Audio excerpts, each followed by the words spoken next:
बहुनैतेन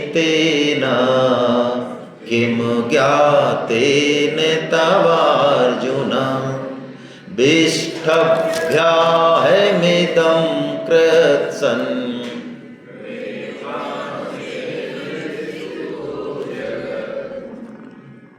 देखिए, हम संसार की विशेषताएं देखें, बहुत अच्छी बात है। हर लोग इतने सारे विशेषताएं, इतने सारे लोगों में एक से एक विशेषताएं आपको संसार में मिलेंगी, लेकिन वो विशेषताओं को जो मूल है, उस मूल की तरफ हमारी दृष्टि जानी चाहिए। असली बात ये है, जैसे हम पेड़ को देख रहे हैं, उसकी सुंदरता को देख रहे हैं, अरे वाह यार क्या आम है यार, ऐसा आम मैंने जिंदगी में नहीं खाया। ये पेड़, अरे ऐसा पेड़ तो हमारे भारत में होता नहीं, कितना सुंदर पेड़ है यार ये प्रकृति। अरे ये झरना, ये नीदरलैंड का, ये न्यूजीलैंड का, ये कनाडा का, अरे यार ऐसा, ये आकाश कितना शानदार है, ये सूरज।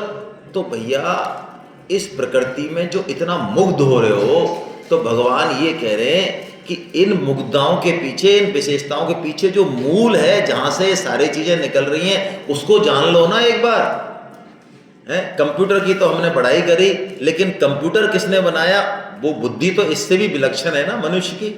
और मनुष्य की बुद्धि ने जो ये कंप्यूटर बनाया, तो उस बुद्धि में भी बुद्धिमत्ता देने वाला, जरा उसकी तरफ भी तो जरा निगाह रखो।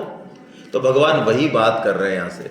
या भगवान ने एक सूत्र दिया अर्जुन को इस श्लोक में, अरे अर्जुन तू क्या इधर उधर ये विशेषताएं देखता फिरेगा? देख, मैं तो कह रहा हूं, तू ये तो देख मैं कौन हूं, मेरी तरफ तो देख जरा।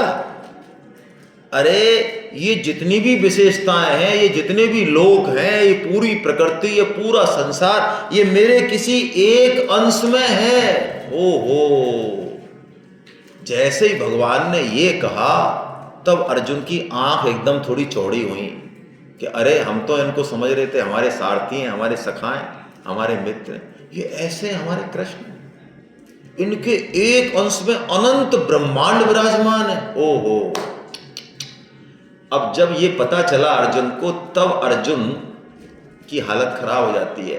अब अर्जुन पूरी गीता में भगवान से जो बात करेंगे ना, अब तक तो बिल्कुल एक नटखट बच्चे की तरह कर रहे थे, जैसे माँ से भिड़ जाता है, पिता से भिड़ जाता है, कुछ नहीं, क्या है वो समझता नहीं, दादा की मूंछ खींच लेता है, उसको क्या लेना देना। जिस दादा के मारे जो है उस परिवार के बड़े बड़े अफसर ऐसे रहते हैं, अलर्ट है, होगा चीफ इंजीनियर, दादा के सामने तो बिल्कुल रहेगा, यस हाँ दादाजी, हाँ दादाजी। और पोता जो है उसकी मूंछ ही खींच रहा है दादा की, तब भी दादाजी परवाह नहीं कर रहे हैं। ऐसे ही अर्जुन ने 10वें अध्याय तक तो भगवान के साथ कुछ भी पूछा, कुछ भी कहा, ये नहीं मानता हूँ, वो नहीं मानता हूँ, मेरे को क्यों कंफ्यूज कर रहे हो आप, सही बात बताओ, ऐसे अर्जुन कर रहा है। लेकिन अब अर्जुन को समझ में आ गया कि ये भाई साहब है कौन है। जैसे अब हमारा जैसे हम परिचय कराए कि साहब हमारे बीच में नरेश ठकराल साहब बैठे, जैसे मैं कहूँ तो आप कहेंगे हाँ ठीक है, नमस्कार नमस्कार, ठीक है। अब मैं इनको बताऊं, अरे ये इतने जबरदस्त प्रचारक हैं गीता के, ये पिछले 5 साल से ये आईएएस हैं, सीनियर पोजीशन पे रहे हैं, ये अभी अभी 1 महीने पहले रिटायर हुए हैं, सेक्रेटरी फाइनेंस राजस्थान गवर्नमेंट से, 5 साल से लगातार गीता पढ़ रहे हैं, लगातार। सोचो कितना इंटरेस्ट होगा।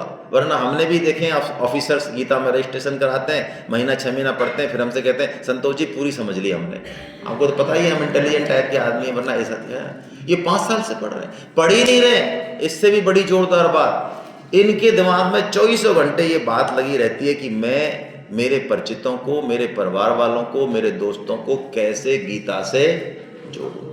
सारे परिवार वालों को इन्होंने गीता से जोड़ा, ये गीता की बात करते हैं। वरना क्या होता है, कई ऐसे होते हैं गीता चुपचाप पढ़ लेते हैं, लेकिन बाहर ये शो नहीं करना चाहते कि हम भी गीता, पता नहीं लोग क्या समझें, लोगों को पता लग जाए कि हम भगवान के हैं तो हमारी पहचान गलत हो जाएगी। हम तो अपनी ओरिजिनल पहचान बनाना चाहते हैं। लेकिन ये तो अब जब मैं इतनी चीज़ें इनके बारे में आपको बताऊंगा, तो अब इनको आप नमस्कार कैसे करेंगे? नमस्कार साहब, क्योंकि अब इनके बारे में आपको पता लग गया। अरे ऐसे हैं क्या ठकराल साहब, अभी तक तो ऐसे ही चल रहा था, अच्छा ठीक है सर, हरे कृष्णा है ना। तो ऐसे ही अब अर्जुन की हालत हो गई। अर्जुन को पता चला कि यार जिनके साथ हम खेलते हैं, उठते हैं, बैठते हैं, और इनको हमने ये कह दिया अच्छा हमारे सारथी बनोगे क्या, इन्होंने कहा हाँ बन जाएंगे। बताओ, ऐसे भगवान, इनके एक अंश में अनंत ब्रह्मांड है। और अब अर्जुन सोच रहे हैं, अर्जुन सखा है। देखो, भक्त में एक बहुत विशेष बात होती है कि वो कुछ भी हो जाए लेकिन भगवान से अपनापन नहीं छोड़ता। ये जो बात है ना, ये भक्त को सबसे अलग कर देती है। जैसे बच्चा छोटा माँ से लड़ लेगा, पिट लेगा, पिट भी लेता है। पिटने के बाद भी मान लो लड्डू देने की बात है, माँ ने पीट दिया कि तेरे को एक लड्डू दे दिया, अब तो पीछे पीछे मत घूम, नहीं तेरी पिटाई हो जाएगी।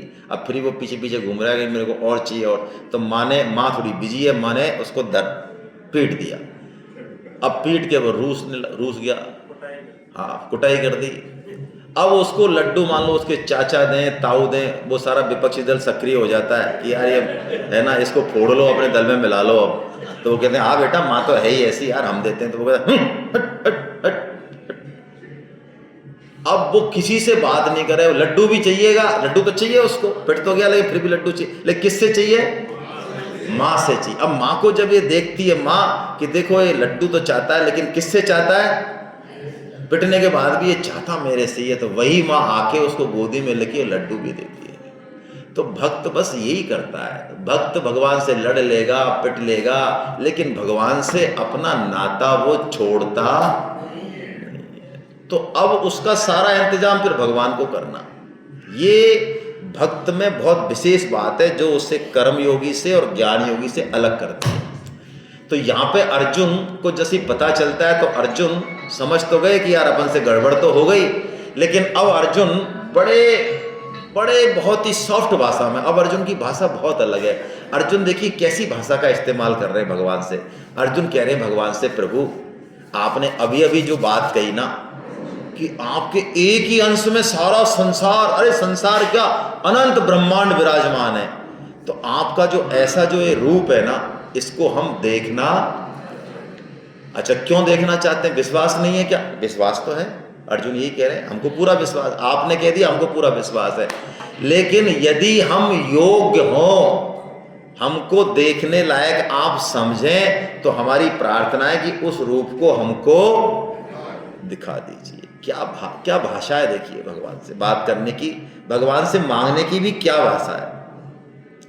मन से यदि तच्छक्यम, यदि आप ऐसा समझते हैं, ऐसा मानते हैं कि हम योग्य हैं देखने के, तो नहीं तो कोई दिक्कत नहीं है, आप नहीं दिखाएंगे तब भी हमें तो पूरा विश्वास है कि आप जो कह रहे हैं वही सत्य। क्या कैसा, ये भगवान से बात करने की भाषा होती है, मांगने सी भाषा होती है कि प्रभु अब हम कंपटीशन दे रहे हैं, अब आपको उचित लगे, हम योग्य हों आपके विधान के अंतर्गत तो हमें सफलता दिलाना, नहीं दिलाओगे तो आपका ही विधान है, कोई और व्यवस्था होगी, हमें आप पे उतना ही विश्वास है, ऐसी बात होनी चाहिए। तो देखिए जब ऐसी बात होती है ना, तो भगवान वो देते हैं जो उनको देना है, और यदि हम अपनी बुद्धि लगा दें, जो कि हम प्राय लगाते हैं भगवान से बात करते समय, तो भगवान वो दे देते हैं जो हम मांगते हैं। अब भगवान खुद दे तो ज्यादा मिलेगा या भगवान से हम मांगे तो ज्यादा मिलेगा? हम मांगेंगे ना तो बहुत बुरी पोजीशन हो जाएगी हमारी। मान लो आप, हम है तो बहुत चंट चालाक है, लेकिन हम महान मूर्ख हैं शास्त्रों की नजर, हम तो क्या नहीं मानेंगे इस चीज को, हम मान जाएंगे क्या? लेकिन मैं आपको हम सबकी क्या स्थिति है वो इस सुनाने के लिए एक कहानी सुनाता हूँ। नई कहानी है। एक स्त्री थी, बड़ी सुंदर थी, बहुत सुंदर थी, उसका बेटा था, पति था, ऐसी गरीब घर की थी। तो राजा को पता लग गया कि मेरे राज्य में इतनी सुंदर स्त्री है। तो राजा आया, देखते ही मोहित हो गया। तो उसने कहा भैया इसको भेज देना मेरे यहाँ पे। अब कौन लड़े उससे, राजा से, हालत खराब हो गई सबकी। यार बताओ, बच्चा भी परेशान, वो भी परेशान, है ना। तो उस आदमी, वो देवी का भगत था तो देवी का भगत था तो उसने देवी को मनाया। तो देवी ने कहा चल ठीक है, तू वरदान मांग ले। तो उन्होंने कहा कि ऐसा है, हमारी स्त्री का मुख सुअरनी का हो जाए। हाँ मतलब देखते ही जो है परेशान हो जाए लोग, तो सुअर का मुख हो गया। तो बेटे ने कहा अरे पापा तुमने कर क्या दिया, तुमने ये, है ना, सुअर का मुख बना दिया इसका तुमने, है ना। तो उन्होंने कहा ठीक है, इसका मुख जो है, अरे मैं भूल गया, 3 वरदान मांगते हैं वो, पहले तो बना देता है वो कुल मिला के वो 3 वरदान मांगता है। पहले सुअर बनाता है, फिर कुछ और बनाता है, और अंत में वो पुनर्मूषको भवा, जैसी है वैसी ही, और तीनों वरदान उसके खत्म हो जाते हैं। हमारी भी भगवान से मांगने के बारे में इससे ज़्यादा बढ़िया हालत नहीं है। इसलिए निष्काम हो जाना चाहिए और भगवान के ऊपर छोड़ देना चाहिए, अर्जुन की तरह। तो भगवान क्या करते हैं, अर्जुन को कहते हैं, अर्जुन मैं तेरे को वो विश्व रूप दिखाऊंगा, और दिखाऊंगा ही नहीं, तू तो एक रूप देखने की बात कर रहा है, मैं तेरे को हजारों रूप दिखाऊंगा, लेकिन वो तेरे को इन चर्म चक्षुओं से नहीं दिखेंगे, तो मैं तेरे को दिव्य चक्षु भी देता हूं। अब बताइए, अर्जुन को ये आइडिया है क्या कि भगवान के रूप को देखने के लिए क्या योग्यता चाहिए? है आइडिया? तो जिस चीज का आइडिया नहीं है उसको मांग सकता है? अर्जुन यदि मांगता तो दिव्य चक्षु मांगता? उसको पता ही नहीं है दिव्य चक्षु वो मांगता कहां से। लेकिन भगवान के ऊपर छोड़ने से भगवान ने एक रूप की जगह हजारों रूप दिखाए, और उसको साथ में क्या दिए? दिव्य। ये भक्त जो है ना वो इतना ही चालाक होता है। भक्त भगवान से कुछ नहीं मांगता, लेकिन कुछ नहीं मांग कर भी वो सब कुछ मांग लेता है ना। लौकिक घटना है, लेकिन मैं बताता हूं लौकिक घटना है। हमारे यहाँ के चेयरमैन थे ओम प्रकाश मित्तल। तो चुनाव हुए नए नए नगर पालिकाओं के, तो उस समय भैरव सिंह शेखावत सीएम थे, सब जगह जा रहे थे वो। तो बीजेपी के जो चेयरमैन जीतते वो मांगते साहब हमको एक रोड बनाने के लिए 25 लाख दो। ठीक है, दे दिया। हमारे साहब ये काम है, हमारी ये फैसिलिटी करो, हमारे यहाँ ये कार्यालय खुलाओ। ठीक है, खुला दिया। जब वो ओम प्रकाश मित्तल जी के पास आए तो ओम प्रकाश मित्तल जी ने उनसे ये कहा कि साहब हमको कुछ नहीं चाहिए, आप तो अपना हाथ हमारे सिर पर रख दो, हमें तो आपकी कृपा चाहिए। कि आप कुछ मांगो सही, को रोड सब मांगेंगे, हमें कुछ नहीं चाहिए, आप तो अपना हाथ हमारे सिर पर रख दो। और अगले 5 साल में सबसे ज़्यादा सुविधा फैसिलिटी भैरव सिंह शेखावत से लाने वाले ओम प्रकाश जी मित्तल थे, क्योंकि उन्होंने कुछ मांगा ही नहीं। जब जरूरत पड़े तो पहुंच जाए कि हम तो आपके, आपने गोद लिए हुए हैं, है ना, हमको ये चाहिए, हमको ये चाहिए, सब पूरे करने उनको। तो नी मांग के वो बड़े, उन्होंने बहुत मतलब आगे रहे वो, है ना। तो अर्जुन भी यही कर रहे हैं। तो अब देखिए भगवान कह रहे हैं, न तू माम शक्य से दृष्टुम अनेन से चक्षुषा दिव्यम ददामि ते चक्षुम पश्य में योग वैश्वरम। अब भगवान विश्व रूप दिखाते हैं, है ना। ये विश्व रूप जो है, इसमें भगवान क्या दिखाते हैं? ये ऐसा ही है जैसा कल हम चर्चा कर रहे थे कि क्या दिल्ली को वृंदावन में देखा जा सकता है? हाँ, दिव्य अवस्था में देखा जा सकता है, भौतिक अवस्था में। भगवान जब दिव्य रूप दिखाते हैं तो उसमें 2 चीजें होती हैं, वो हालांकि बुद्धि में कम बैठेंगी, लेकिन देश और काल दोनों की दूरी खत्म हो जाती है। देश का मतलब अमेरिका में है, इतनी दूरी है। तो दिव्यता में, दिव्य स्टेज में कोई दूरी नहीं रहती कहीं भी। अमेरिका भी यही है, यही भारत है, आपको अमेरिका भी यही दिखेगा, ऐसा दिव्य स्टेज होती है वो। इसको आइंस्टीन ने भी सिद्ध किया है। ऐसा नहीं है कि भगवान कह रहे हैं, आइंस्टीन ने भी जो फार्मूला दिया ना E=mc², वो यही है। यदि आप फिजिक्स के बैकग्राउंड से हैं तो मैं कुछ एक्सप्लेन करूं, नहीं तो समझ नहीं आएगा। तो देश की दूरी मिट जाती है, दूसरी बात काल की दूरी भी मिट जाती है। यानी हमारे साथ जो अभी हजार साल बाद होना है, मान लो, वो भी भगवान चाहे तो इसी क्षण, क्योंकि भगवान के निगाह में भूत और भविष्य होता ही नहीं है, सब वर्तमान है। अब मैंने कहा ना, ये दोनों बातें समझ में नहीं आएंगी, क्योंकि ये बुद्धि जो है ना, बुद्धि देश और काल के भीतर चलती है, इसलिए बुद्धि फटेगी इस चीज को सुनते ही। बुद्धि काल के भीतर चलती है, काल से परे बुद्धि नहीं जा सकती। भगवान इसमें कहेंगे, इस विश्व रूप में, देख अर्जुन, तू कह रहा था ना कि हम क्यों लड़े, पता नहीं हम जीतेंगे कि हारेंगे, देख तेरे को मैं बता देता हूं कि तुम क्या हो, तुम जीतने वाले हो। भगवान ने रिजल्ट बता दिया इसी में, है ना, बता दिया भगवान ने। तो ये विश्व रूप की स्तुति अर्जुन करते हैं, क्योंकि भगवान की भगवत्ता जब हमारे सामने आती है ना, तो जीव के पास स्तुति के अलावा कुछ बचता नहीं है। जिस दिन हम भगवान की ऐश्वर्य को, भगवान की सत्ता को देखेंगे ना किसी रूप में, साधन करते करते कृपा से जितना देखेंगे ना, उतना हमारे हाथ जुड़ते जाएंगे भगवान के, कर्ता भाव हमारा खत्म होता जाएगा। ये पक्की बात मान लो आप। जैसे जैसे भगवान की तरफ हम चलेंगे उनका ऐश्वर्य हमारी समझ में आने लगेगा। हमको समझ में आने लगेगा कि अरे हम तो मच्छर भी कुछ नहीं, मच्छर भी बहुत यदि कह रहे हैं अपने आप को तो बहुत ज़्यादा कह रहे हैं। वास्तव में तो कार्यता कार्यता भगवान ही है, सब कुछ उन्हीं के सिस्टम से सब चल रहा है, हम तो बीच में थानेदार बने हुए हैं। तो ऐसी स्थिति, और कितनी करुणा है उनकी, ऐसी स्थिति का जब महसूस होती है ना अंदर से, तो केवल और केवल प्रार्थना निकलती है, केवल प्रार्थना निकलती है। वो प्रार्थना दिल से होती है, दिल से, उसी को सुनना चाहते हैं भगवान। इस्कॉन के संस्थापक परम श्रद्धेय श्री प्रभुपाद जी महाराज जब गए पहली बार, आप सोचो मेडिकल की दुकान करते थे वो, इनकी इंग्लिश बहुत अच्छी थी, इसलिए उनके गुरुदेव उन्होंने बना लिए 35 साल की अवस्था में। और 35 साल गुरु दीक्षा के बाद भी 30 साल कोई बहुत ज़्यादा परिवर्तन नहीं आया। लेकिन जब वो 65 साल के हुए तो गुरुदेव ने आज्ञा दी कि आप विदेश जाओ और गीता का प्रचार करो। 65-66 साल की अवस्था में वो गए। 66 साल की अवस्था में तो उन्होंने मूव किया है अमेरिका में। 40 रुपये थे, लोहे का बैग था और माल जहाज में गए और बुखार आ गया उनको, मरते मरते गिरते पहुँचे। और वहाँ जाके उन्होंने नशेड़ी और है ना भंगड़ची, अफीमची, अमेरिका में ये यूथ था। उनको इन्होंने एक स्टॉप थे, खाना खिलाते तो 2-4 खाना उनको खाना मिल जाता फ्री में, तो 2-4 लोग उनके आसपास इकट्ठे होने लगे कि खाना वहाँ खा लेंगे, अफीम तो यहाँ से खा लो, खाना वहाँ मिलेगा फुकट में।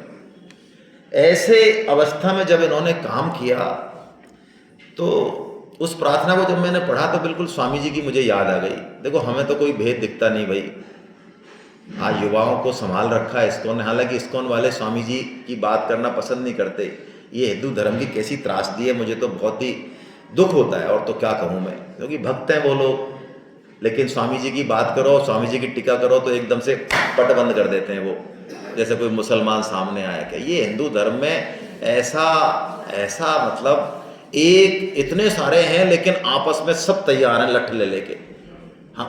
हम हिंदू धर्म वाले पढ़े लिखे भक्त लोग एक तरह से ये कहते हैं कि हमको जरूरत ही नहीं है मुसलमानों की, हम तो आपस में मर लेंगे। हाँ, तुम्हारी क्या जरूरत हो, तुम तो आराम से रहो, हम तो खुद ही निमट लेंगे एक दूसरे से। तो प्रभुपाद जी ने जो प्रार्थना की, वो प्रार्थना की कि हे प्रभु, हे नाथ, हे करुणा सिंधु, कैसी करुणा है तेरी। 66 साल की उम्र में, इस बुढ़ापे में, इन भंगड़चियों, इन अफीमचियों के बीच में तूने मुझे पटक दिया। ये सुनने की पोजीशन में है नहीं, ये बात करने की, ये बस सेक्स करते हैं, अफीम खाते हैं, नाली में पड़ जाते हैं, या मेरे यहाँ थोड़ा चावल दाना खा लेते हैं। इनको कोई लेना देना नहीं है क्या लाइफ है, क्या मनुष्य, कुछ नहीं है, मौज कर रहे हैं। ये तो स्वर्ग में लोक में पूरी तरह 24 घंटे स्वर्ग लोक में। ये क्या करवा रहे हो आप मेरे से, क्यों तो आपने मेरे को भेजा यहाँ, क्या आपकी प्लानिंग है।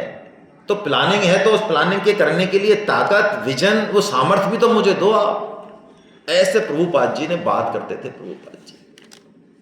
और देखो आप, वहीं का आंदोलन है ना पूरे विश्व में फैला, 108 मंदिर बने। यही तो ऐसी स्तुति, ये बहुत विलक्षण स्तुति है।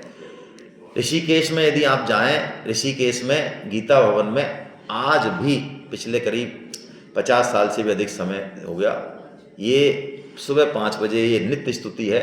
आपकी किताब में लिखी हुई है पूरी स्तुति, नित्य स्तुति है, अर्जुन की स्तुति है। और इसको बहुत ही अच्छी स्तुति मानते हैं, जितनी भी स्तुतियाँ भगवान की उनमें बहुत अच्छी स्तुति मानते हैं।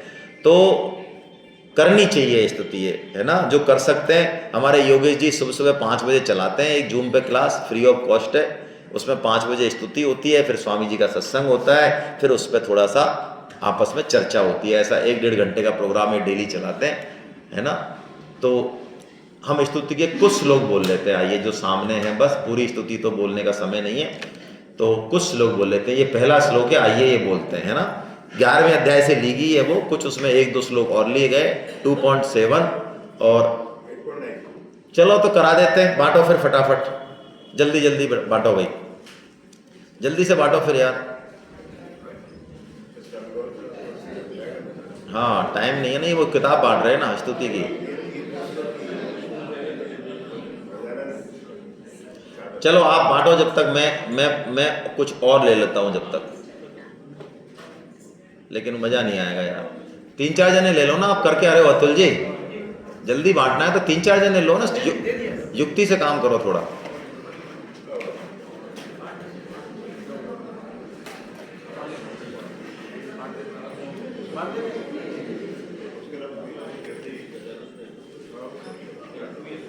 एक मेरे को भी दे दो,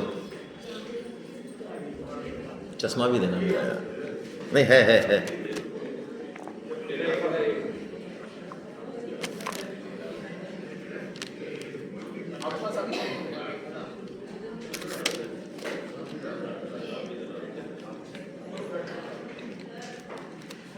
चलिए खोल लीजिए फटाफट भाई, है ना, हम चालू कर रहे हैं ना।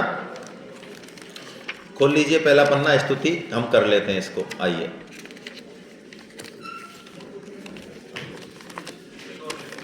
हैं